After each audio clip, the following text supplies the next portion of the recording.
926년 동북아의 거대한 왕국이 역사 속으로 사라지려 하고 있었습니다. 그날의 이야기 시작합니다. 역사 기록과 사료 등을 기반으로 만든 영상입니다.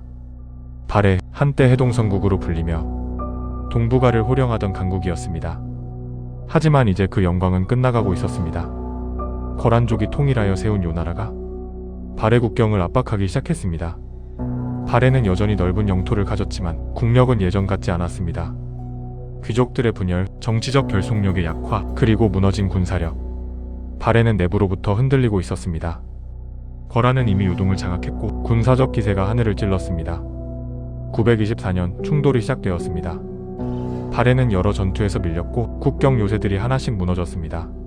926년 1월 요나라 군이 전격적으로 침공했습니다. 속전속결. 발해의 요충지부 여성을 순식간에 함락시켰습니다. 그리고 곧바로 수도로 향했습니다.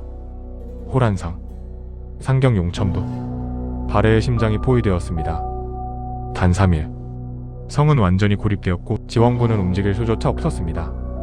발해 마지막 왕 대인선. 그는 더 이상 버틸 수 없음을 깨달았습니다. 항복. 926년 1월 10일. 발해는 공식적으로 멸망했습니다. 대인선과 왕족, 귀족들은 거란에 끌려갔고 발해의 지배층은 역사 속으로 흩어졌습니다. 하지만 발해 사람들은 끝나지 않았습니다. 유민들은 곳곳에서 다시 일어났습니다. 정한국, 동란국. 발해를 계승한다는 나라들이 등장했습니다. 부흥운동은 끊이지 않았고 발해의 정신은 이어졌습니다. 일부 연구자들에 의하면 팩두산 화산 대폭발로 부흥운동이 약화됐다는 견해도 있습니다. 다만 멸망 20년 이상 후로 가설 중 하나로도 평가합니다. 발해 멸망. 단순히 한 나라가 사라진 게 아니었습니다. 동북아 권력 질서가 완전히 재편되었고 그 여파는 수백 년 동안 이어졌습니다. 926년 그날 동북아 역사의 한 시대가 막을 내렸습니다. 발해 멸망 이야기 어떠셨나요?